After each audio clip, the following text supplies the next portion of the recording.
नमस्कार दोस्तों, मैं निरंजन आप सभी को हिस्ट्री की जीत की इस प्लेटफॉर्म के ऊपर स्वागत करता हूं।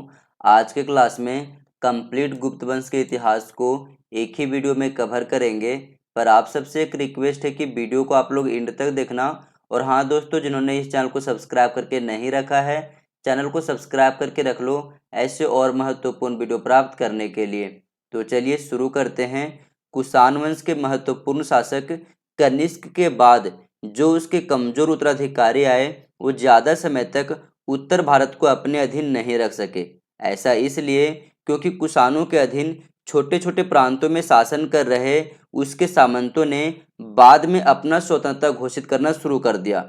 और इन्हीं सामंतों में से एक थे चक्रवर्ती गुप्त शासक जिसका नाम था श्रीगुप्त। उन्होंने उत्तर भारत में गुप्त वंश का नींव रखा था। तो चलिए डिटेल से समझते हैं। सबसे पहले हम बात करते हैं कि हमें कहाँ से जानकारी मिलती है इन गुप्त शासकों के बारे में। तो सबसे पहले हम बात करते हैं साहित्यिक स्रोत के विषय में। साहित्यिक स्रोतों में सबसे इम्पोर्टेंट है पुराण। पुराणों में याद रखना विष्णु पुराण, वायु पुराण और ब्रह्मांड पुराण। इसके अतिरिक्त विशाखा दत्त के द्वारा लिखी गई पुस्तक का नाम है देवी चंद्रगुप्तम। यहाँ से भी हमें गुप्त वंश के शासकों के बारे में जानकारी मिलता है। इसके अतिरिक्त शूद्रक का मृच्छकटिकम, वात्स्यायन का कामसूत्र, कालिदास का ऋतुसंहार, कुमार संभव, मेघदूत, रघुवंश, अभिज्ञान शकुंतलम और मालविकाग्निमित्र। वहीं यदि हम बात करें विदेशी यात्रियों के विवरण के विषय में तो इत्सिंग की पुस्तक का नाम है a record of the Buddhist religion as practised in India and the Malay archipelago. Hindi में अगर हम कहें तो शॉर्ट में कहा गया है इसे इत्सिंग की भारत यात्रा। फायान की पुस्तक का नाम है फोकोयोकी जिसे बाद में लेगे के द्वारा ट्रांसलेट किया गया था। ह्वेनसांग की पुस्तक का नाम है सी यू की। तो इन पुस्तकों को आप लोग अच्छी तरीके से याद रखना क्योंकि ये विवरण भी हमें गुप्त वंश के बारे में जानकारी देता है। वहीं यदि हम बात करें पुरातात्विक स्रोत के विषय में तो हरिसेन की अभिलेख का नाम है इलाहाबाद प्रशस्ति जिसे प्रयाग प्रशस्ति भी कहा जाता है।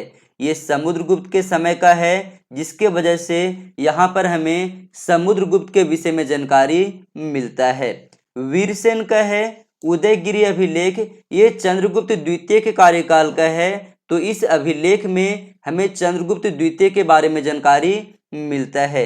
इसके अतिरिक्त याद रखना चंद्रगुप्त द्वितीय के कार्यकाल का ही है मेहरौली स्तंभ लेख। आगे यदि हम बात करें तो वत्स भट्टी का है मंदसौर अभिलेख, ये कुमारगुप्त प्रथम के कार्यकाल का है और इसमें हमें कुमारगुप्त प्रथम के बारे में जानकारी मिलता है। इसके अतिरिक्त याद रखना कुमारगुप्त प्रथम का कार्यकाल का ही है बिलसद शिलालेख।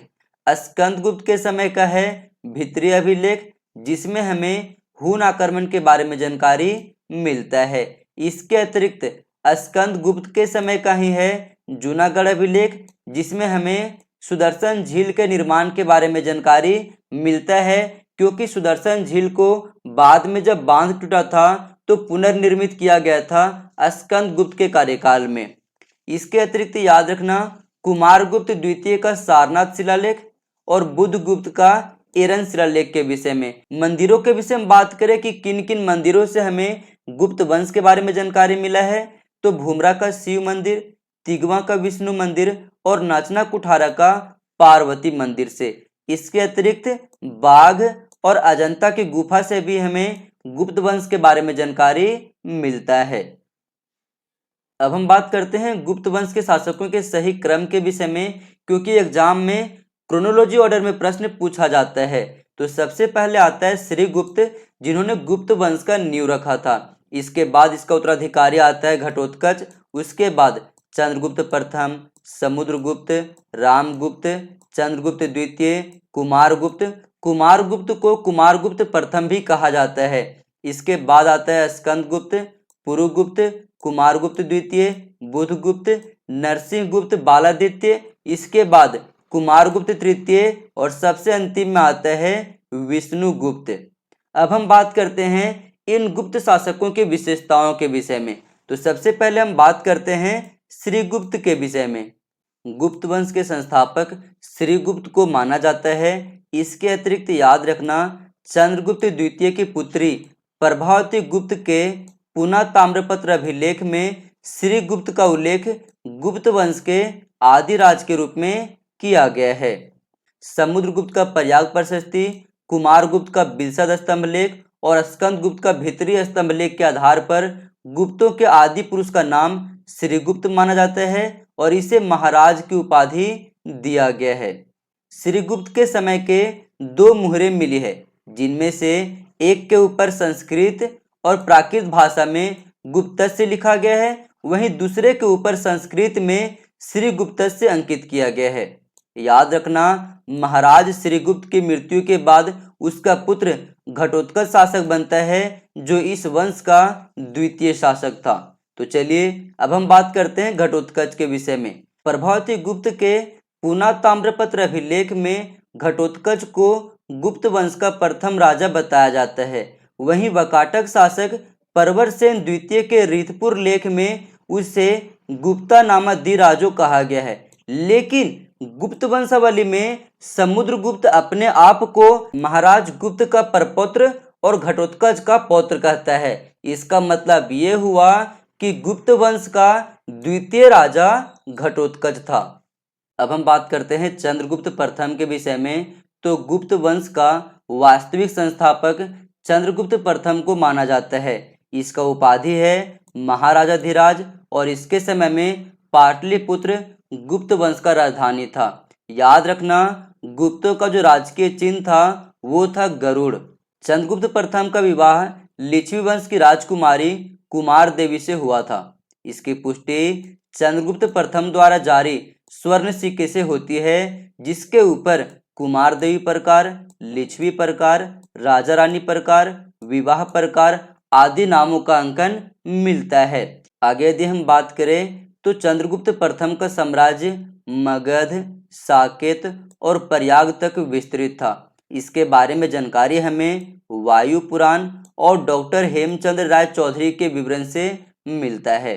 वायु पुराण में कहा गया है कि गुप्त वंश के शासक गंगा के किनारे प्रयाग तक और साकेत और मगध के प्रदेशों पर शासन करते थे। वहीं डॉक्टर हेमचंद्र राय चौधरी के मतानुसार अगर देखें तो कौशाम्बी और कौशल के मध्य के राज्यों को चंद्रगुप्त ने जीतकर उनके ऊपर अधिकार कर लिया था। इसके अतिरिक्त याद रखना, चंद्रगुप्त प्रथम सिक्के जारी करने वाला गुप्त वंश का पहला राजा था। चंद्रगुप्त प्रथम को नए संवत की शुरुआत करने का भी श्रेय दिया जाता है, जिसका नाम है गुप्त संवत। इस गुप्त संवत को शुरू किया गया था 319 या फिर कहे तो 320 ईस्वी में, जब चंद्रगुप्त प्रथम अपना राज्याभिषेक करवाया था। गुप्त संवत के बारे में पहली बार जानकारी हमें चंद्रगुप्त द्वितीय के मथुरा अभिलेख से मिला है। इसके अतिरिक्त याद रखना, अलबरूनी ने भी गुप्त संवत के शुरुआत करने का जो टाइमलाइन है वो 319 ईस्वी को ही बताया है।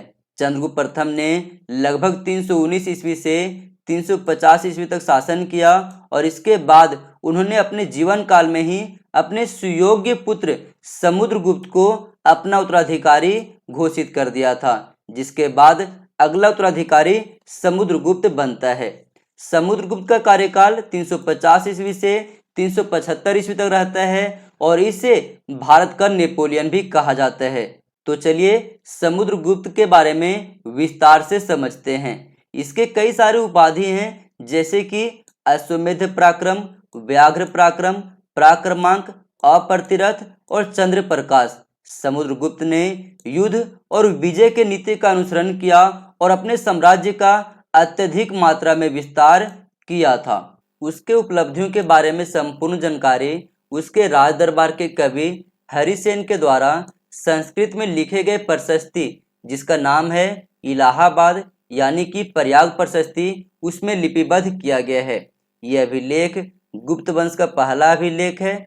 चूंकि ये इलाहाबाद के निकट मिला था, इसीलिए इसे इलाहाबाद या फिर प्रयाग प्रशस्ति के नाम से भी जाना जाता है। संपूर्ण प्रशस्ति एकल विशाल वाक्य से बना हुआ है। ये प्रशस्ति समुद्रगुप्त द्वारा जीते गए क्षेत्रों और उनसे संबंधित राजवंशों के बारे में जानकारी देता है, लेकिन इसमें कहीं पर भी समुद्रगुप्त के सिंहासन प्राप्ति का उल्लेख नहीं मिलता है।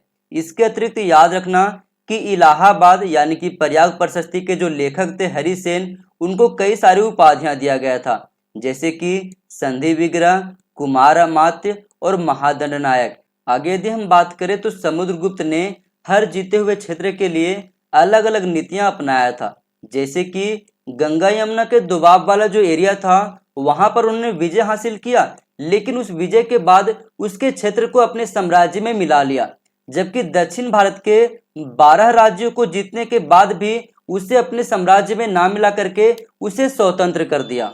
अब ये 12 राज्य कौन कौन से थे, तो क्रम में आप लोग याद रखना, कौशल का महेंद्र, महाकांतार का व्याघ्रराज, कोरल का मंटराज, पिष्टपुर का महेंद्रगिरी, कोटूर का स्वामीदत्त, एरनपल्ली का दमन, कांची का विष्णुगोप, अवमुक्त का नीलराज, वेंगी का हस्तिवर्मन, पालक का उग्रसेन, देवराष्ट्र का कुबेर और कुस्तलपुर का धनंजय। दक्षिण भारत के इन राज्यों को वापस लौटाने के विषय में अलग अलग राजनीतिक विशेषज्ञों ने अपना स्टेटमेंट दिया है।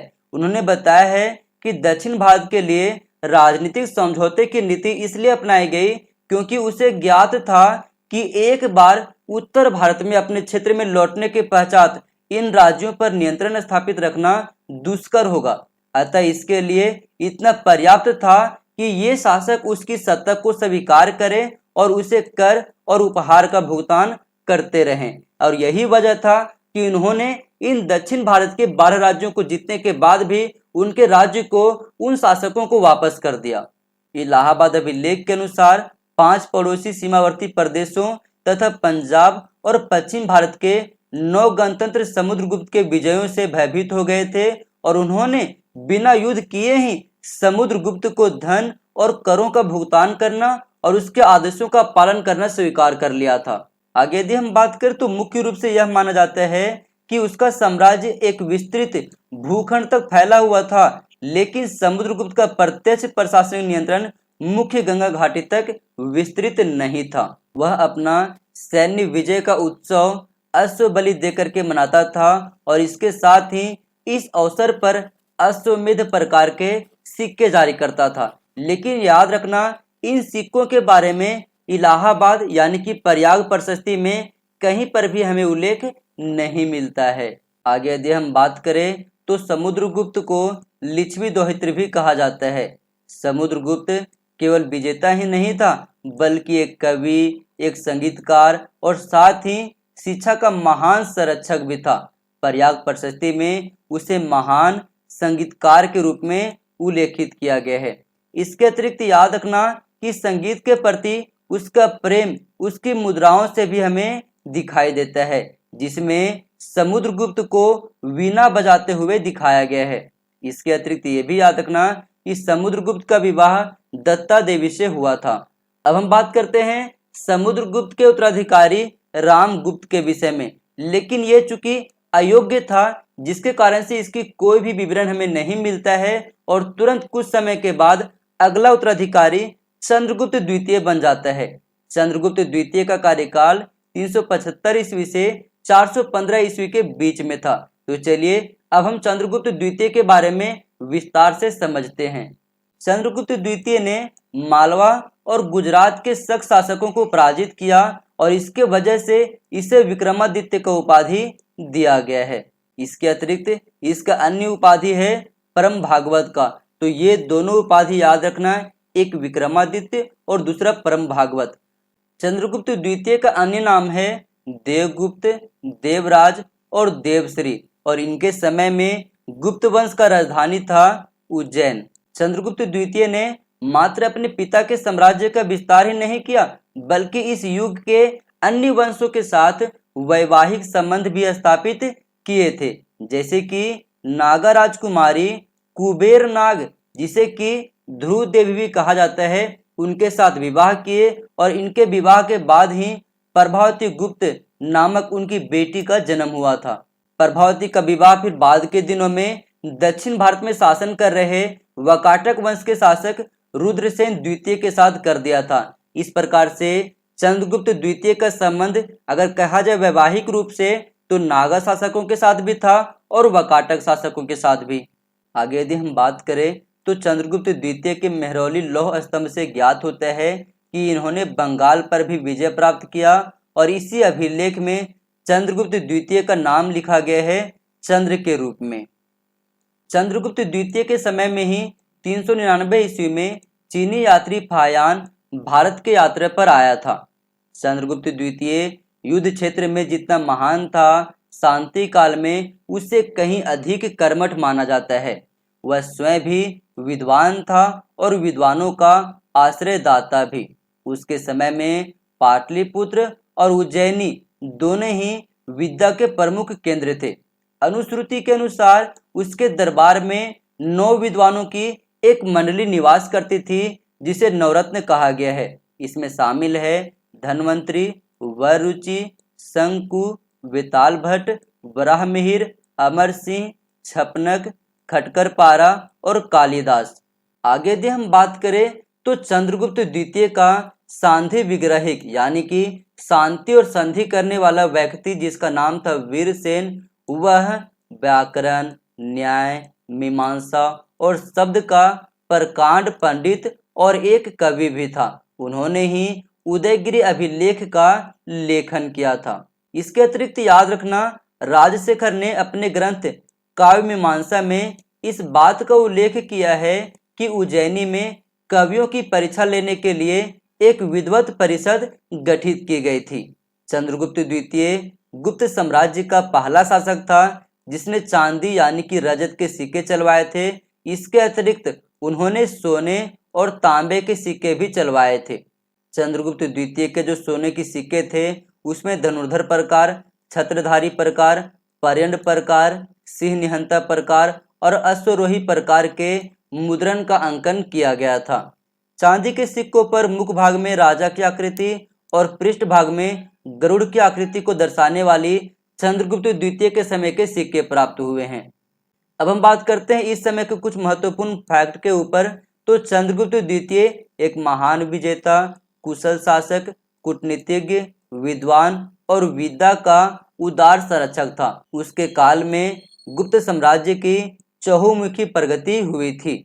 जिस साम्राज्य को उसके पिता समुद्रगुप्त ने निर्मित किया था वह चंद्रगुप्त द्वितीय के समय में पूर्णतः संगठित, सुव्यवस्थित और सुशासित होकर उन्नति की चोटी पर पहुंचा तथा प्राचीन भारत में स्वर्ण युग का दावेदार बना था।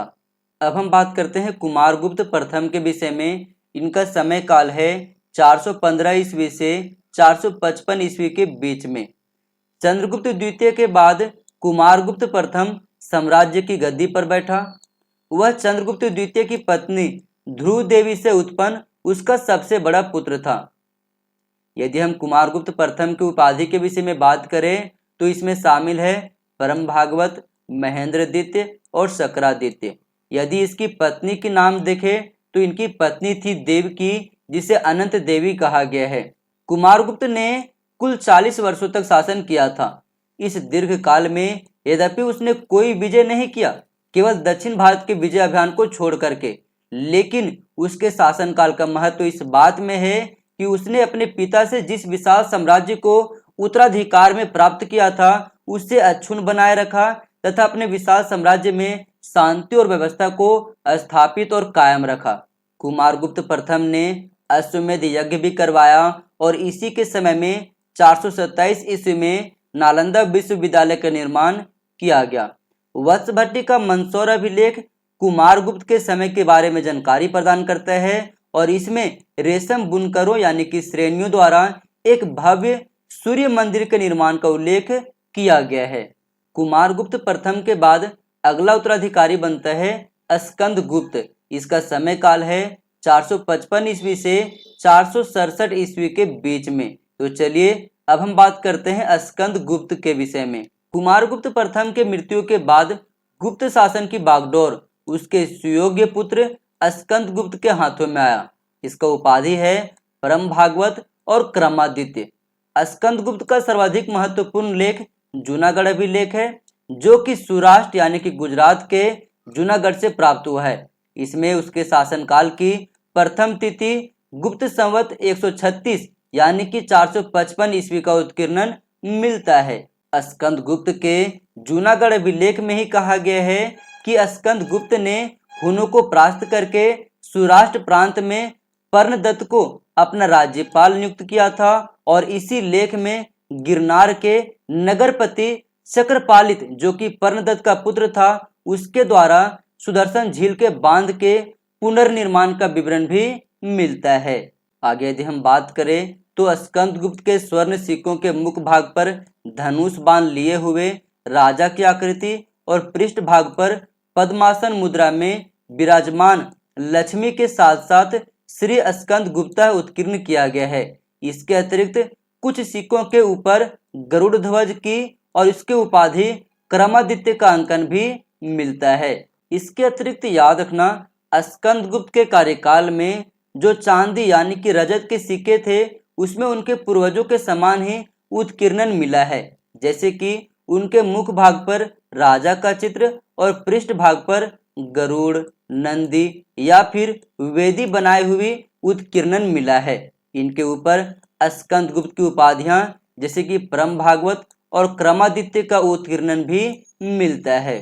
आगे यदि हम बात करें तो स्कंदगुप्त के भीतरी स्तंभ लेख में कहा गया है कि हुनों का प्रथम आक्रमण राजकुमार स्कंदगुप्त के समय में हुआ था जिसे उसके द्वारा विफल कर दिया गया, लेकिन बाद के उत्तरवर्ती जो गुप्त शासक थे उन्होंने हुनों के आक्रमण से अपने साम्राज्य की रक्षा नहीं कर सके, जिसके बाद से साम्राज्य दुर्बल पड़ गया और अंततः गुप्त वंश का पतन हो गया। अब चूंकि यहाँ पर हुनों की बात हो रही है तो उनसे जुड़े हुए जो इम्पोर्टेंट फैक्ट है हम उसे एक बार एक ही जगह पर देख लेते हैं। बैक्ट्रिया पर आधिपत्य स्थापित करने के बाद हुनों ने हिंदुकुश पर्वत को पार करके भारत में प्रवेश किया था। हुन वंश का प्रथम चर्चित शासक तुर्मान था जिसने मध्य भारत में भोपाल के निकट एरन तक अपने साम्राज्य का विस्तार किया था।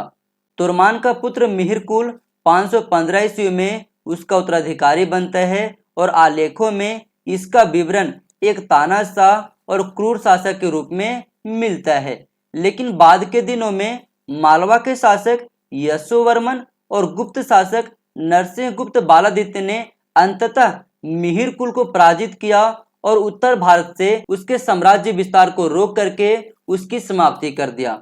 आगे यदि हम बात करें तो हुनों के आक्रमण के अतिरिक्त इस समय आर्थिक समृद्धि में बहुत ज़्यादा कमी देखने को मिला था और इसकी जानकारी हमें तत्कालीन समय के शासकों की मुद्राओं से मिलता है, जिसमें सोने की मात्रा कम थी और मिश्रित धातुओं की अधिकता देखने को मिला। अब हम बात करते हैं स्कंदगुप्त के बाद के जो उसके उत्तराधिकारी रहे हैं उसके विषय में। तो उसके बाद आता है पुरुगुप्त, कुमारगुप्त द्वितीय, बुधगुप्त, नरसिंहगुप्त बालादित्य, कुमारगुप्त तृतीय और सबसे अंतिम में विष्णुगुप्त। इन्होंने कुछ खास नहीं किया, इसलिए यहाँ से प्रश्न बहुत कम पूछा जाता है, बस इसके क्रोनोलॉजी ऑर्डर को पूछा जाता है, तो आप लोग इसे याद रखना। अब हम बात करते हैं गुप्त काल के सामाजिक जीवन के विषय में। तो शक, यूनानी, कुषाण और हुन जैसे विदेशी शासकों का भारत में प्रवेश करने और भारतीय समाज में घुल मिल जाने के कारण इस समय कई सारे उपजातियों का निर्माण हुआ और प्रत्येक व्यक्ति किसी भी व्यवसाय को अपना सकता था। इसके अतिरिक्त याद रखना कि गुप्त सम्राट स्वयं को वैश्य कहते थे। इस समय छुआछूत भी मौजूद था। इसके अतिरिक्त दास प्रथा भी मौजूद था, लेकिन दास प्रथा रोम या यूनान के दासों के भांति कठोर नहीं था। गुप्त काल में संयुक्त परिवार प्रथा भी प्रचलन में था और स्त्रियों की स्थिति में बहुत ज़्यादा इस समय गिरावट देखने को मिला। इसके अतिरिक्त याद रखना कि लड़कियों का विवाह छोटे ही आयु में कर दिया जाता था, यानी कि बाल विवाह भी गुप्त काल में मौजूद था। समाज में विधवा विवाह का प्रचलन भी था और बहु विवाह भी प्रचलन में था। याज्ञवल्क्य ने विधवाओं के संपत्ति संबंधी अधिकारों के विषय में उदार व्याख्या किया है। पर्दा प्रथा इस समय प्रचलन में नहीं था, लेकिन सती प्रथा प्रारंभ हो चुका था। सामान्यतः स्त्रियों को समाज में और धार्मिक कार्यों में भाग लेने का अधिकार था। एक छोटी सी पॉइंट आप लोग याद रखना कि गुप्त काल में ही संस्कृत को राष्ट्रभाषा घोषित किया गया था। अब हम बात करते हैं इस समय के आर्थिक जीवन के विषय में। तो भूमि कर राजा की आय का मुख्य साधन था, जो सामान्यतः 1/3 से 1/4 के बीच में होता था। और इस समय भूमि का कई सारे वर्गीकरण किया गया था, जैसे कि क्षेत्र यानी कि खेती योग्य भूमि, खील यानी कि बंजर भूमि, अपरहत यानी कि जंगली या फिर वन भूमि, वस्ती यानी कि रहने योग्य भूमि, और गपतसारा यानी कि चारागाह भूमि। यदि हम कर व्यवस्था की बात करें तो अलग अलग प्रकार का कर निर्धारित किया गया था। जो भाग था वो 1/6 पार्ट था, जो ऊपरी था वो अतिरिक्त कर था। आपात की स्थितियों में ये लिया जाता था और इसे अस्थायी कर कहा गया है। उद्रंग ये अस्थायी कर था, जो रैयत यानी कि किसानों से लिया जाता था। और हिरण्य जो है कृषि उत्पाद के बदले नगद लिया जाने वाला कर था। इसके अतिरिक्त ये छोटी सी इंपॉर्टेंट फैक्ट याद रखना भूमि मापक यंत्र के विषय में। तो सबसे बड़े से सबसे छोटे यंत्रों के क्रम देखें तो सबसे पहले आता है पाटक, उसके बाद कुलियावाप, द्रोणावाप, अंगुल, आढ़वाप, धनु, हस्त यानी कि हाथ, पदावर्त, नाल और दंड। अब हम बात करते हैं इस समय के व्यापार और वाणिज्य के विषय में। तो गुप्त काल में व्यापार और वाणिज्य के क्षेत्र में बहुत ज्यादा प्रगति देखने को मिला। इस समय व्यापार और वाणिज्य में नियमित सिक्के का प्रचलन प्रारंभ हुआ और गुप्त राजाओं ने सोने, चांदी और तांबे के बहुत सारे सिक्के चलवाए थे।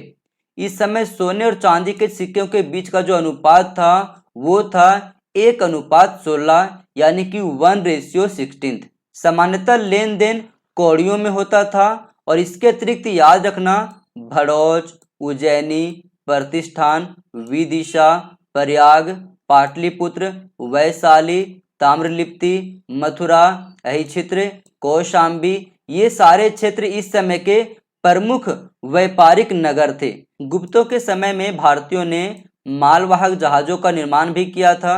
कुछ जहाजों में एक साथ 500 तक व्यक्ति बैठ सकते थे। विविध प्रकार के कपड़े, मसाले, खाद्यान्न, नमक, बहुमूल्य पत्थर, ये सारे सामग्रियां एक स्थान से दूसरे स्थान तक इन जहाजों के द्वारा ले जाया जाता था। इस समय बंगाल में ताम्रलिप्ति प्रमुख बंदरगाह था, जहां से चीन, लंका, जावा, सुमात्रा इन देशों के साथ व्यापार होता था। वहीं पश्चिम भारत में प्रमुख बंदरगाह था भृगु कच्छ यानी कि भड़ौच, जहां से पश्चिम देशों के साथ समुद्री व्यापार किया जाता था। इसके अतिरिक्त याद रखना स्थल मार्ग द्वारा भी यूरोप के साथ भारत का व्यापारिक संबंध गुप्तों के समय में हुआ करता था। आगे यदि हम बात करें तो कपड़े, बहुमूल्य पत्थर, हाथी दांत की वस्तुएं, गरम मसाले, नारियल, सुगंधित द्रव्य, नील, दवाएं, ये सारे निर्यात की प्रमुख वस्तुएं थी। व्यवसाय एवं उद्योग का संचालन श्रेणियों यानी कि गिल्ड के द्वारा इस समय किया जाता था। अब चूंकि यहाँ पर श्रेणी का बात हो रहा है तो श्रेणी से जुड़े हुए जितने भी इंपॉर्टेंट फैक्ट हैं हम उसे एक ही जगह पर देख लेते हैं। श्रेणी एक ही प्रकार के व्यवसाय यानी कि शिल्प का अनुसरण करने वाले लोगों की समिति होती थी। श्रेणियां बैंकों का कार्य भी किया करती थी और अपने सदस्यों को सूद पर धन देती थी।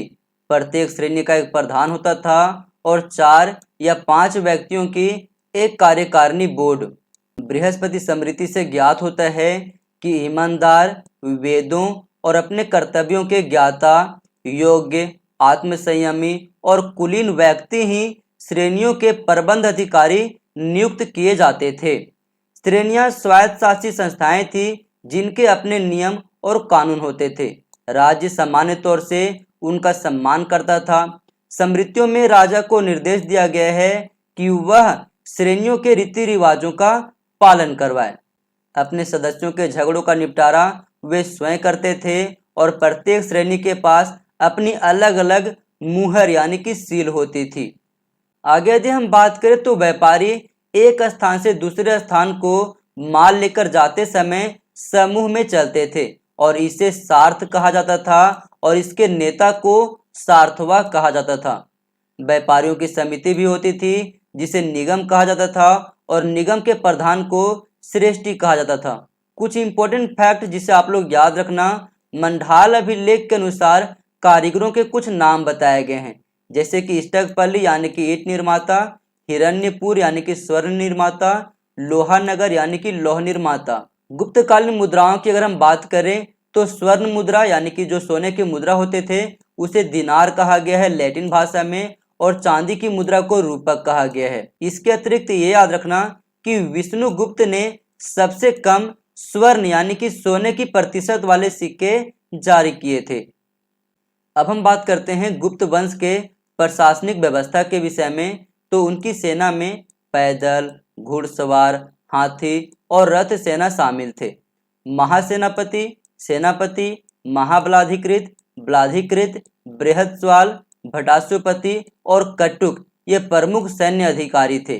फायान के अनुसार दंड विधान बड़ा नरम था। साधारण अपराधों के लिए जुर्माना ही देना पड़ता था, लेकिन कोई व्यक्ति बार बार एक ही अपराध को करता था तो उसका दाहिना हाथ काट दिया जाता था, लेकिन मृत्यु दंड नहीं दिया जाता था। इसके अतिरिक्त याद रखना, सेना को नगद वेतन दिया जाता था।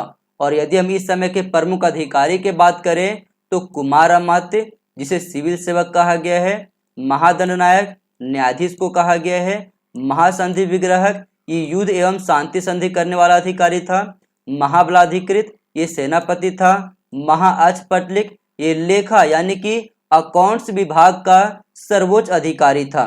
इसके अतिरिक्त प्रतिहार जो कि राजमहल का रक्षक था, भाट ये पुलिस अधिकारी था, पुस्तपाल राजकीय दस्तावेज का रक्षक, सार्थवा व्यापारियों के निगम यानी कि समिति का मुखिया, प्रथम कुलिक शिल्प संघ का मुखिया, प्रथम कायस्थ प्रधान लिपिक को कहा जाता था, यानी कि क्लर्क को तत्कालीन समय में प्रथम कायस्थ कहा जाता था।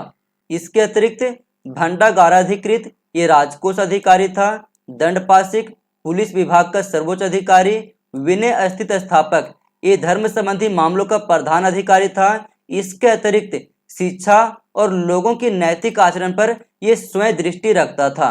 महापिलपति गज सेना का सर्वोच्च अधिकारी, रणभंडागारिक सेना में रसद सामग्री पहुंचाने वाला अधिकारी, चाट साधारण सैनिक को कहा गया है, भटस्वपति घुड़सवार सेना को कहा गया है, नगर श्रेष्ठी नगर के प्रधान सेठ को कहा गया है, पंचमंडली एक ग्राम स्तर का परिषद होता था, अग्रहारिक ये दान विभाग का प्रधान व्यक्ति हुआ करता था, सर्वाध्यक्ष ये केंद्रीय कार्यालय का प्रमुख अधिकारी होता था, महाप्रतिहार ये राजप्रसाद का प्रमुख कर्मचारी होता था, ध्रुवाधिकरण ये राज्य कर वसूल करने का विभाग होता था और इसके अधीन कई सारे छोटे छोटे डिपार्टमेंट भी थे, जैसे कि सौल्किक भूमि कर वसूल करने वाला अधिकारी था, गौल्पिक ये जंगलों से राजस्व प्राप्त करने वाला अधिकारी था, तलवाटक ये ग्राम अधिकारी था, गोप गांवों के विविध कर्मचारी को कहा गया है, कर्णिक और लेखक ये किरानी को कहा गया है।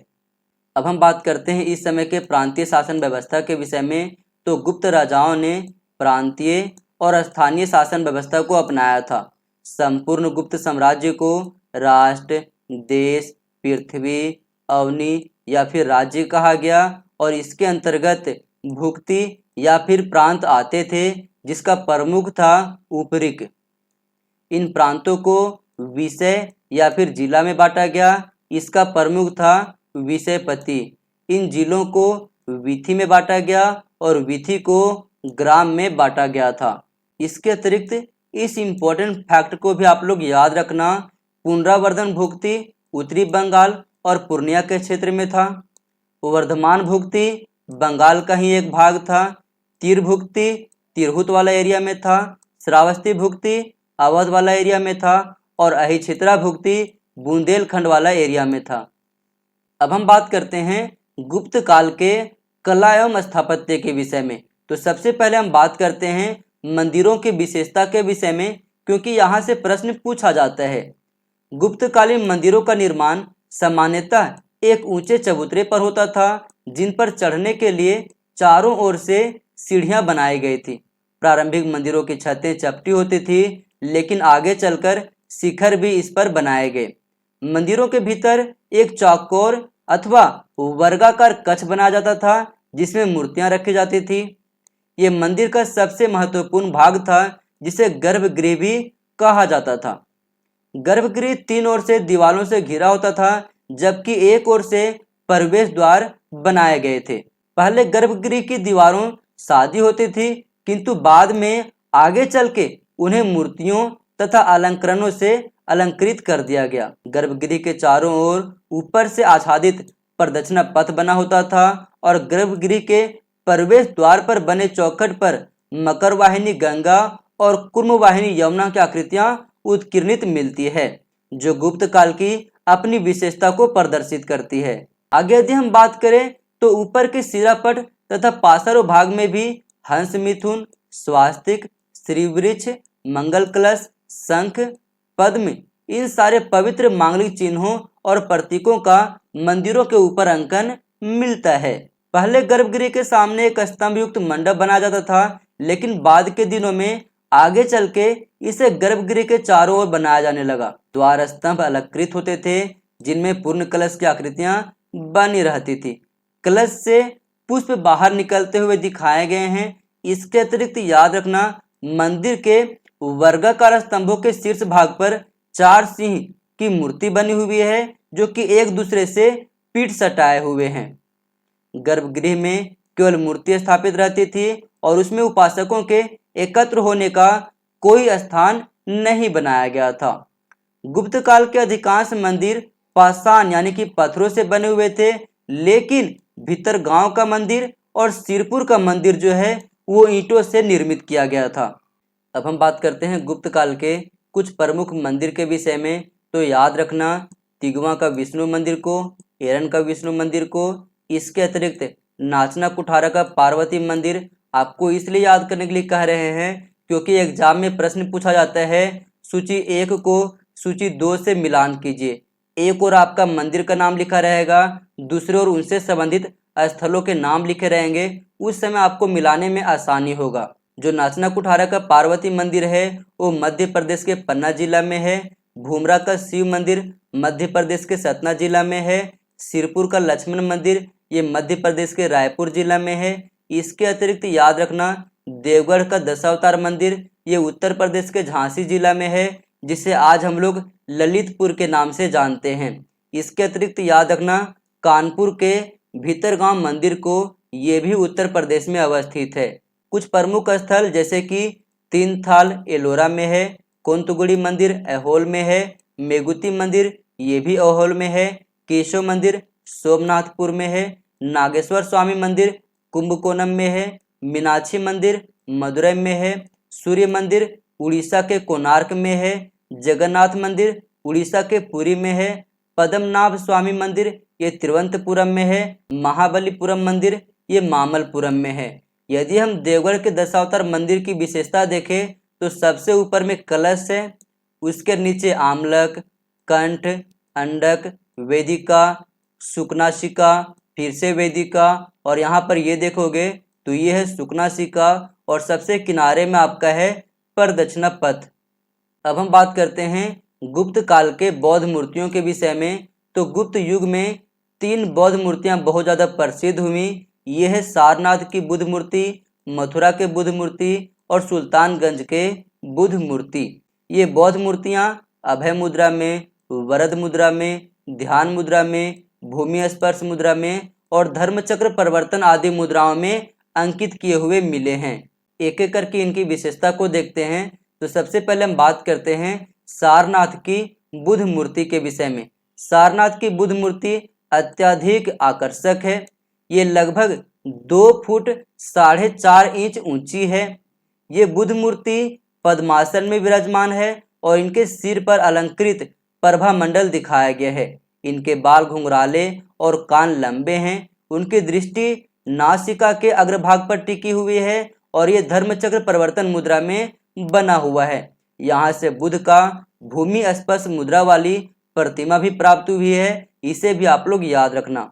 इसकी आध्यात्मिक अभिव्यक्ति, गंभीर मुस्कान और शांत ध्यानमग्न मुद्रा भारतीय कला की सर्वोच्च सफलता को प्रदर्शित करती है।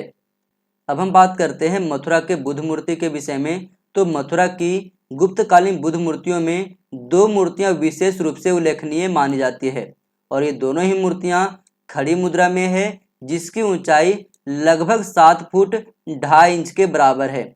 जो पहली मूर्ति है वो मथुरा के जमालपुर से प्राप्त हुआ है, जिसमें बुद्ध के कंधों पर संघाटी है और उनके बाल घुंघराले हैं और इनके कान जो हैं वो लंबे हैं तथा दृष्टि नासिका के अग्रभाग पर टिकी हुई है। इसके अतिरिक्त उनके मस्तक के पीछे गोल अलंकृत प्रभा मंडल को दिखाया गया है। वहीं यदि हम बात करें मथुरा के दूसरे मूर्ति के बारे में, तो ये भी अत्यंत आकर्षक और कलापूर्ण है, जिसके मुख की शांति और ध्यान मुद्रा दर्शनीय रूप को प्रदर्शित करता है। इसमें बुद्ध की मुद्रा शांत और गंभीर है। इसके अतिरिक्त चेहरे पर मंद मुस्कान का भाव भी दिखाया गया है। आगे यदि हम बात करें तो मथुरा शैली में निर्मित बुद्ध की अकेली ऐसी प्रतिमा जो कुषाण कला से प्रभावित है वह कुमारगुप्त प्रथम का मूर्ति, जो कि मान कुंवर से प्राप्त हुआ है। इस मूर्ति में सिर के ऊपर कोई भी बाल नहीं दिखाया गया है, यानी कि सिर मुंडित अवस्था में है, जबकि मथुरा के अन्य जो मूर्तियां हैं उसमें घुंघराले बाल दिखाए गए हैं। अब हम बात करते हैं सुल्तानगंज की बुद्ध मूर्ति के विषय में। तो पाषाण के अतिरिक्त इस काल में धातुओं से भी बुद्ध की मूर्तियां बनाई जाती थी और सुल्तानगंज से जो मूर्ति मिली है वो ताम्र धातु से निर्मित है। ये मूर्ति 7.5 फुट ऊंची बनाई गई है। इन्हें सुल्तानगंज, जो कि बिहार के भागलपुर जिले में अवस्थित है, वहां से प्राप्त किया गया है। सुल्तानगंज से प्राप्त बुद्ध के इस मूर्ति में बाएं हाथ में संघाटी दर्शाया गया है और इनका दायां हाथ अभय मुद्रा में अवस्थित है।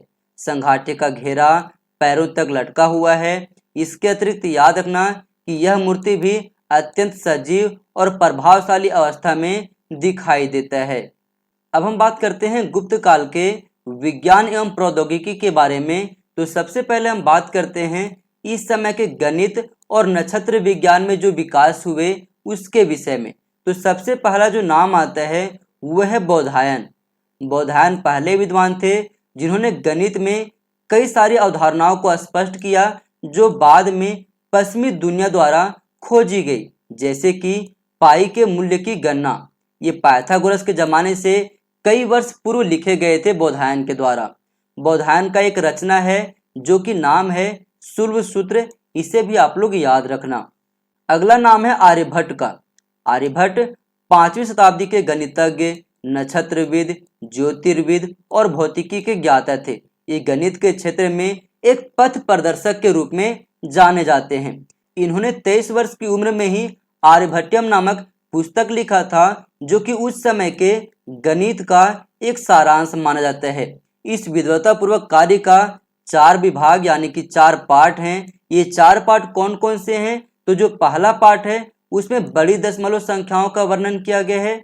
दूसरा पार्ट आधुनिक काल के गणित के विषयों का वर्णन करता है, जैसे कि संख्या सिद्धांत, रेखा गणित, त्रिकोणमिति, बीज गणित यानी कि अलजेब्रा। जबकि शेष 2 भाग हैं उसमें नक्षत्र विज्ञान यानी कि खगोल शास्त्र के बारे में जानकारी दिया गया है। इसके अतिरिक्त याद रखना कि खगोल जो है नालंदा विश्वविद्यालय में प्रसिद्ध नक्षत्र विषयक वेधशाला था, जहां से आर्यभट्ट शिक्षा ग्रहण किए थे। अब हम बात करते हैं आर्यभट्ट के महत्व के विषय में। तो इनके द्वारा कई सारे प्रसिद्ध ग्रंथ लिखे गए, जैसे कि आर्यभट्टियम, आर्यसतसत, 10 गीतिका सूत्र और सूर्य सिद्धांत। शून्य के आविष्कार आर्यभट्ट के द्वारा किया गया। इससे आर्यभट्ट जो है पृथ्वी और चंद्रमा के बीच के दूरी का सही मापन कर सके। शून्य की खोज से ही ऋणात्मक संख्याओं की एक नई दिशा का भी द्वार खुल गया। इसके अतिरिक्त याद रखना आर्यभट्ट विश्व के पहले व्यक्ति थे जिन्होंने यह सिद्ध किया कि पृथ्वी गोल है। आर्यभट्ट ने अपने सिद्धांत में बताया कि पृथ्वी गोल है और पश्चिम से पूरब की दिशा में अपनी धुरी यानी कि अपने अक्ष पर ही घूर्णन करती है। पृथ्वी के पश्चिम से पूरब की दिशा में घूर्णन करने से अन्य ग्रह हमें पूरब से पश्चिम की दिशा में घूर्णन करते हुए नजर आते हैं। इस प्रकार से उन्होंने स्पष्ट किया कि सूर्य का पूरब से पश्चिम की ओर जाना एक मिथ्य वाक्य है। आगे यदि हम बात करें तो आर्यभट्ट ने यह भी कहा कि पृथ्वी के अपने अक्ष पर घूर्णन से ही प्रतिदिन सूर्योदय और सूर्यास्त होता है, लेकिन आर्यभट्ट ने यह नहीं बताया कि पृथ्वी सूर्य की चारों ओर चक्कर लगाता है। इसके अतिरिक्त याद रखना कि उन्होंने बताया कि चांद और अन्य ग्रह सूर्य की रोशनी के प्रतिबिंब के कारण ही चमकते हैं, और उन्होंने सूर्य एवं चंद्र ग्रहण के बारे में विस्तार से वर्णन भी किया था। अब हम बात करते हैं ब्रह्मगुप्त के विषय में। यदि हम इसके महत्व देखें तो इनके द्वारा लिखा गया जो रचना है उसमें शामिल है ब्रह्मस्फुट सिद्धांत, खंडखाद्य, ध्यानग्रह सिद्धांत। ब्रह्मस्फुट सिद्धांत को उपकरणों के सुव्यवस्थित विवरण वाली पहली उपलब्ध भारतीय रचना माना जाता है। ब्रह्मगुप्त के ब्रह्मस्फुट सिद्धांत के माध्यम से अरब जो हैं हमारी गणितीय व्यवस्थाओं से परिचित हो सके थे। इसके अतिरिक्त याद रखना कि गुणन की विधियों और ऋणात्मक संख्याओं का परिचय भी ब्रह्मगुप्त के द्वारा ही दिया गया। ब्रह्मगुप्त को गुरुत्वाकर्षण के सिद्धांत का जनक माना जाता है। तो ये कुछ महत्वपूर्ण विशेषता ब्रह्मगुप्त के विषय में है। अब हम बात करते हैं भास्कराचार्य के विषय में। भास्कराचार्य 12वीं शताब्दी के एक विख्यात व्यक्ति थे। इन्होंने कर्नाटक के बीजापुर में जन्म लिया और अपनी पुस्तक सिद्धांत शिरोमणि के कारण बहुत ज्यादा ये प्रसिद्ध हुए। इस सिद्धांत शिरोमणि के 4 खंड हैं, जिनमें शामिल है लीलावती जो कि गणित का पुस्तक है, बीज गणित ये अलजेब्रा का पुस्तक है, गोलाध्याय और ग्रह गणित। ग्रह गणित और गोलाध्याय ग्रहों से संबंधित गणित के पुस्तक हैं। भास्कराचार्य ने बीज गणितीय समीकरणों को हल करने के लिए चक्रवात विधि का परिचय दिया, और यही विधि 6 शताब्दियों के बाद यूरोपीय गणितियों द्वारा पुनः खोजी गई, जिसे चक्रीय विधि कहा जाता है। 19वीं शताब्दी में एक अंग्रेज व्यक्ति जिसका नाम था जेम्स टेलर, उन्होंने भास्कराचार्य के जो गणित की पुस्तक थी लीलावती उसका अनुवाद किया और विश्व को इस महान कृति से परिचित करवाया था। अगला है महावीराचार्य। जैन गुरु महावीराचार्य ने गणित सार संग्रह पुस्तक लिखा, जो कि आधुनिक विधि में लिखी गई पहली गणित की पुस्तक है। इसके अतिरिक्त याद रखना कि लघुत्तम निकालने का आधुनिक तरीका भी उनके द्वारा ही वर्णित किया गया है। अब हम बात करते हैं विज्ञान के क्षेत्र में गुप्त काल में जो विकास हुई है उसके विषय में। तो पहले जो प्रख्यात व्यक्ति हैं वह है कनाद। कनाद 6 भारतीय दर्शनों में से एक वैशेषिक दर्शन के 6ठी शताब्दी के वैज्ञानिक थे। इनका वास्तविक नाम औलुक्य था। बचपन से ही वे बहुत ज़्यादा सूक्ष्म कणों में रुचि रखने लगे थे, जिसके कारण से उनका नाम कनाद पड़ गया। आगे यदि हम बात करें तो उलुक कनाद के अनुसार ये भौतिक विश्व कणों से बना हुआ है, जिसको मानवीय चक्षुओं से नहीं देखा जा सकता और इसका पुनः विखंडन भी नहीं किया जा सकता। इस प्रकार से देखा जाए तो इनको न तो हम विभाजित कर सकते हैं और न ही इनका विनाश कर सकते हैं। ये स्टेटमेंट दिया गया था उलुक कनाद के द्वारा। अब हम बात करते हैं वराहमिहिर के विषय में। तो वराहमिहिर के द्वारा लिखी गई जो रचना है उसमें शामिल है बृहद संहिता और पंच सिद्धांतिका। वराहमिहिर ने जल विज्ञान, भूगर्भ विज्ञान और पर्यावरण विज्ञान के क्षेत्र में काफी बड़ा योगदान दिए थे। वे पहले वैज्ञानिक थे जिन्होंने यह दावा किया था कि दीमक और पौधे भी भूगर्भीय जल की पहचान के निशान हो सकते हैं। उसने 6 पशुओं और 30 पौधों की सूची दी जो कि पानी के सूचक हो सकते हैं। वराहमिहिर ने दीमक जो कि लकड़ी को बर्बाद कर देती है, इसके विषय में कहते हैं कि दीमक जो है समुद्र के निचले तल पर यानी कि पानी के निचले तल तक जाकर के पानी लेकर के आती हैं और अपनी बाम्बी यानी कि घर को गीला करती हैं। चंद्रगुप्त द्वितीय जिसे विक्रमादित्य का उपाधि दिया गया था, उसके नवरत्नों में वराहमिहिर शामिल थे। वराहमिहिर की भविष्यवाणी इतनी शुद्ध होती थी कि वराहमिहिर को विक्रमादित्य ने वराह का उपाधि दिया था। वराहमिहिर के द्वारा लिखी गई पुस्तक बृहद संहिता से कुछ महत्वपूर्ण तथ्यों की जानकारी मिलती है, जैसे कि वर्षा की मात्रा के मापन की विधि के विषय में जानकारी मिलती है। इसके अतिरिक्त खगोल शास्त्रीय ज्ञान, घरों और मंदिरों का निर्माण करने की विधि, इसके अतिरिक्त पादपों का रोपण और फल उत्पादन में वृद्धि के तरीके बताए गए हैं।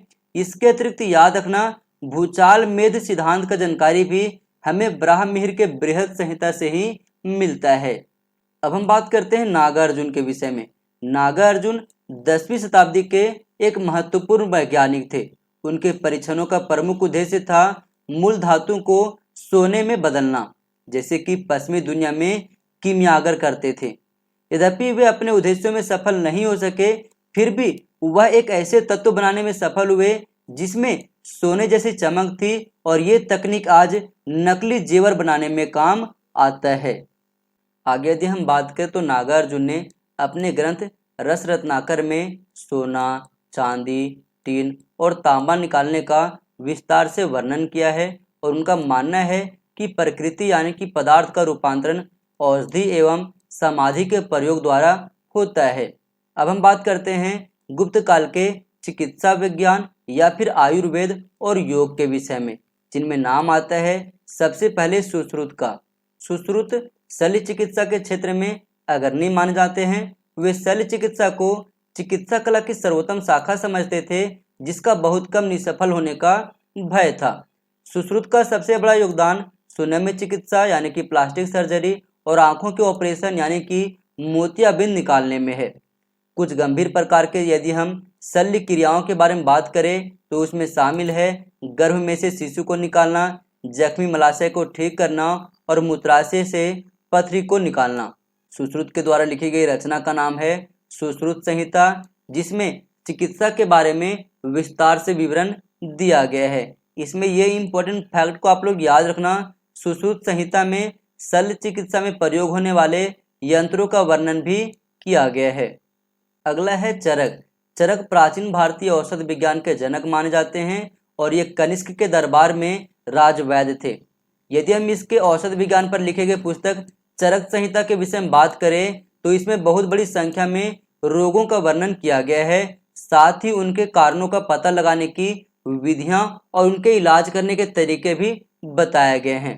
चरक के चरक संहिता से स्पष्ट होता है कि उन्होंने ही सबसे पहले पाचन क्रिया, चयापाचक रोगों के निवारक क्षमता को स्वास्थ्य के लिए महत्वपूर्ण माना था। चरक संहिता में चिकित्सा विज्ञान में रोगों की चिकित्सा करने की अपेक्षा रोग के कारण को दूर करने पर अत्यधिक बल दिया गया है। इसके अतिरिक्त याद रखना कि चरक जो है वंश प्रक्रिया के मूल सिद्धांतों के बारे में भी अच्छे से जानते थे। अब हम बात करते हैं प्राचीन भारत के विद्वानों के सही क्रम के विषय में, क्योंकि यहाँ से एग्जाम में प्रश्न बनते हैं। तो सबसे पहले आता है लगध, उसके बाद चरक, सुश्रुत, आर्यभट्ट, वराहमिहिर, ब्रह्मगुप्त, आर्यभट्ट द्वितीय, भट्टोत्पल और सबसे अंतिम में आता है भास्कराचार्य। ये 9 जो हैं इनके क्रम आप लोग अच्छी तरीके से याद रखना। इसके अतिरिक्त इसके क्रम भी याद रखना। सबसे पहले आता है टेसियस, उसके बाद मेगस्थनी, अस्ट्रूबो, प्लिनी, उसके बाद the Periplus of the Erythraean Sea के लेखक आते हैं, लेकिन चूंकि इसका नाम नहीं लिखा हुआ है इस पुस्तक में, इसलिए इस पुस्तक को ही आप लोग याद रखना। इसके बाद आता है टॉलमी, एरियन और सबसे अंतिम में आता है कॉस्मोस। तो दोस्तों वीडियो को यहीं पर समाप्त करते हैं। वीडियो कैसे लगी कमेंट सेक्शन में जरूर बताना, और जिन्होंने इस चैनल को सब्सक्राइब करके नहीं रखा है चैनल को सब्सक्राइब करके रख लो ऐसे और महत्वपूर्ण वीडियो प्राप्त करने के लिए। थैंक यू दोस्तों, अगले क्लास में फिर मिलते हैं।